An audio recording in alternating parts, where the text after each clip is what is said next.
ವೇದಾಂತ academy ಎಲ್ಲರಿಗೂ ಕೂಡ ಸ್ವಾಗತ. ಯಾರು ನನ್ನ ಯೂಟ್ಯೂಬ್ ಚಾನಲ್ ಇನ್ನೂ ಕೂಡ ಸಬ್ಸ್ಕ್ರೈಬ್ ಮಾಡ್ಕೊಂಡಿಲ್ಲ, ದಯವಿಟ್ಟು ಸಬ್ಸ್ಕ್ರೈಬ್ ಮಾಡಿ, ಲೈಕ್ ಮಾಡಿ, ಎಲ್ಲರಿಗೂ ತಲುಪುವಂತೆ ಶೇರ್ ಮಾಡಿ ಅಂತ ಹೇಳುತ್ತಾ, ಕರ್ನಾಟಕ ಪರೀಕ್ಷಾ ಪ್ರಾಧಿಕಾರ ಬೆಂಗಳೂರು ವತಿಯಿಂದ ಕರ್ನಾಟಕ ವಸತಿ ಶಿಕ್ಷಣ ಸಂಸ್ಥೆಗಳ ಸಂಘದ ಅಧೀನದಲ್ಲಿ ವಸತಿ ಶಾಲೆಗಳಲ್ಲಿ ಶಿಕ್ಷಕರ ಹುದ್ದೆಗೆ ಭರ್ತಿ ಮಾಡಲು ಪ್ರಸ್ತಾವನೆ ಸಲ್ಲಿಸಲಾಗಿದೆ.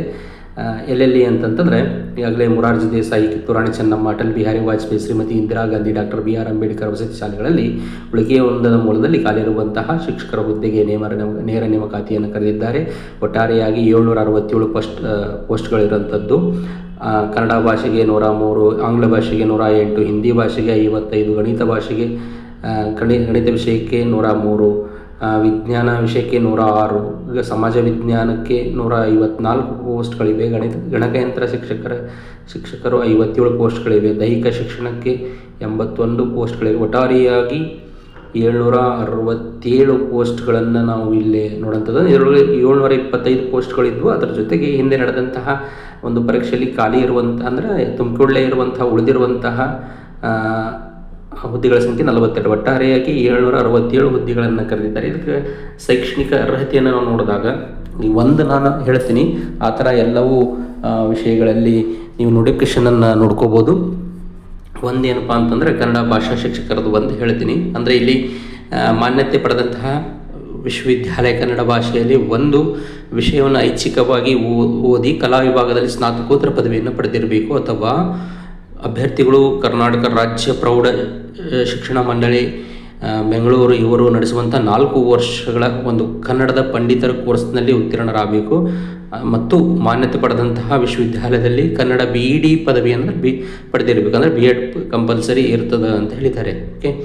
ಇನ್ನು ಅದೇ ರೀತಿಯಲ್ಲಿ ಆಂಗ್ಲ ಭಾಷೆ ಇದೆ, ಹಿಂದಿ ಭಾಷೆ, ಸಮಾಜ ವಿಜ್ಞಾನ ಶಿಕ್ಷಕರದ್ದು ಸೇಮ್ ಇದೆ. ಬಟ್ ಇಲ್ಲಿ ಒಂದು ಸ್ವಲ್ಪ ಕ್ರೈಟೇರಿಯಾನ, ಇಲ್ಲೊಂದು ಸೂಚನೆಯನ್ನು ಕೊಟ್ಟಿದ್ದಾರೆ. ಏನಪ್ಪ ಅಂತಂದರೆ, ವಸತಿ ಶಾಲೆಗಳು ಆಂಗ್ಲ ಮಾಧ್ಯಮದಲ್ಲಿ ನಡೆಯುತ್ತಿರುವುದರಿಂದ ಸಮಾಜ ವಿಜ್ಞಾನ ಶಿಕ್ಷಕರ ಹುದ್ದೆಗೆ ಅರ್ಜಿ ಸಲ್ಲಿಸುವಂತಹ ಅಭ್ಯರ್ಥಿಗಳು ಪದವಿಯನ್ನು ಆಂಗ್ಲ ಮಾಧ್ಯಮದಲ್ಲಿ ವ್ಯಾಸಂಗ ಮಾಡಿರಬೇಕು. ಪದವಿ ಆಂಗ್ಲ ಮಾಧ್ಯಮದಲ್ಲಿ ವ್ಯಾಸಂಗ ಮಾಡಿರುವ ಬಗ್ಗೆ ಸಂಬಂಧಪಟ್ಟಂಥ ವಿಶ್ವವಿದ್ಯಾಲಯದ ರಿಜಿಸ್ಟ್ರಾರ್ರಿಂದ ಅಥವಾ ಸಂಬಂಧಿತ ಕಾಲೇಜಿನ ಪ್ರಾಂಶುಪಾಲರಿಂದ ದೃಢೀಕರಣ ಪತ್ರವನ್ನು ಪಡೆದುಕೊಳ್ಳಬೇಕೆಂದು ಈ ಮೂಲ ದಾಖಲೆಯನ್ನು ಪರಿಶೀಲನೆ ಸಮಯದಲ್ಲಿ ಹಾಜರುಪಡಿಸಬೇಕಂತ ಹೇಳಿದ್ದಾರೆ. ಅಂದರೆ ಸ್ವಲ್ಪ ಇದು ನೋಡಿಕೊಂಡು ನೀವು ಏನು ಮಾಡಬೇಕು ಅಂತಂದರೆ ಅರ್ಜಿಯನ್ನು ಸಲ್ಲಿಸಬೇಕು ಅಂತ.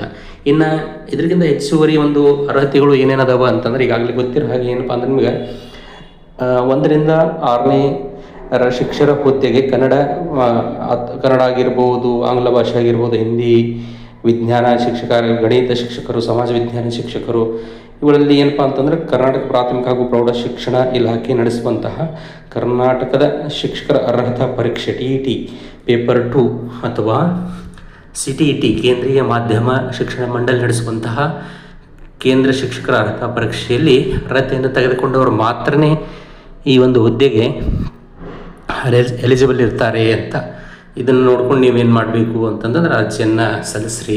ಇದಾದ ಮೇಲ್ಗಡೆ ವಯೋಮಿತಿಯನ್ನು ನೋಡಿದರೆ ಒಂದು 5 ವರ್ಷ ಏನು ಮಾಡಿದ್ದಾರೆ ಅಂತಂದರೆ, ವಯಸ್ಸನ್ನು ಏನು ಮಾಡಿದ್ದಾರೆ, ಸಡಿಲಿಕೆಯನ್ನು ಮಾಡಿದ ಕಾರಣ ಏನಪ್ಪ ಅಂತಂದರೆ, ಭಾಳ ವರ್ಷದಿಂದ ಕಾನ್ಫರ್ಮ್ ಆಗಿರಲಿಲ್ಲ. ಹೀಗಾಗಿ 5 ವರ್ಷ ಏನು ಮಾಡಿದ್ದಾರೆ ಅಂತಂದರೆ ಏಜ್ ರಿಲ್ಯಾಕ್ಸೇಷನ್ ಕೊಟ್ಟಿದ್ದಾರೆ. ಸಾಮಾನ್ಯ ಅಭ್ಯರ್ಥಿಗಳಿಗೆ 45 ವರ್ಷ, ಪ್ರವರ್ಗ 2A 2B 3A 3Bಗೆ ಅಭ್ಯರ್ಥಿಗಳು 48 ವರ್ಷ, ಪರಿಶಿಷ್ಟ ಜಾತಿ ಪರಿಶಿಷ್ಟ ಪಂಗಡ ಪ್ರವರ್ಗ 1 ಅಭ್ಯರ್ಥಿಗಳಿಗೆ 50 ವರ್ಷ. ಈ ಥರ ಏನು ಮಾಡಿದ್ದಾರೆ ಅಂತ 5 ವರ್ಷ ಏನು ಮಾಡಿದ್ದಾರೆ ಅಂತಂದರೆ ವರ್ಷವನ್ನು ವಯೋಮಿತಿಯನ್ನು ಸಡಿಲಿಕೆಯನ್ನು ಮಾಡಿದ್ದಾರೆ. ಇನ್ನು ಅರ್ಜಿ ಸಲ್ಲಿಸುವ ವಿಧಾನ ಅಂತಂದರೆ ಎಲ್ಲವೂ ಕೂಡ ಆನ್ಲೈನ್ ಮುಖಾಂತರ ನಡೀತೈತೆ. ಆನ್ಲೈನ್ ಬರುವಂತಹ ದಿನಾಂಕ 15/7/2026ರಿಂದ ಅರ್ಜಿ ಕೊನೆಯ ದಿನಾಂಕ ಏನಪ್ಪ ಅಂತಂದ್ರೆ 13/8/2026. ಶುಲ್ಕ ಪಾವತಿಸಲು ಕೊನೆಯ ದಿನಾಂಕ 14/8/2026 ಅಂತ. ಓಕೆ. ಇನ್ನು ಇಲ್ಲಿ ಶುಲ್ಕವನ್ನು ನೋಡಿದಾಗ 750 ರೂಪಾಯಿ ಇರ್ತದೆ ಸಾಮಾನ್ಯ ಅಭ್ಯರ್ಥಿಗಳಿಗೆ. ಪರಿಶಿಷ್ಟ ಜಾತಿ ಪರಿಶಿಷ್ಟ ಪಂಗಡಗಳಿಗೆ 500 ರೂಪಾಯಿ ಏನಪ್ಪ ಅಂತಂದ್ರೆ ಶುಲ್ಕ ಇರ್ತದೆ. ಅದೇ ರೀತಿ ಒಳಗಡೆ ವಿಶೇಷ ಚೇತನ ಅಭ್ಯರ್ಥಿಗಳಿಗೆ 250 ರೂಪಾಯಿ ಫೀಸ್ ಇರ್ತದೆ.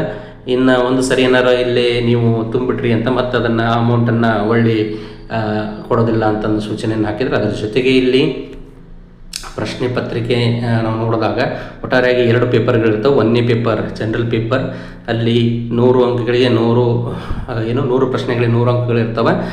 ಸಮಯ ನೋಡಿದಾಗ 2 ತಾಸು. ಅದೇ ರೀತಿ ಒಳಗಡೆ ಇಲ್ಲಿ ಪತ್ರಿಕೆ 2 ಅಂದರೆ ನಿಮ್ಮ ನಿರ್ದಿಷ್ಟ ಪತ್ರಿಕೆ ಅನುಸಾರವಾಗಿ ಯಾವ್ಯಾವ ಹುದ್ದೆಗೆ ಸಲ್ಲಿಸಿರಲ್ಲ ಅದರ ಮೇಲ್ಗಡೆ ಏನಪ್ಪ ಪ್ರತ್ಯೇಕವಾಗಿ 2ನೇ ಪೇಪರ್ ನಡೀತದೆ. ಅದು 100 ಪ್ರಶ್ನೆಗಳಿಗೆ 100 ಅಂಕಗಳು.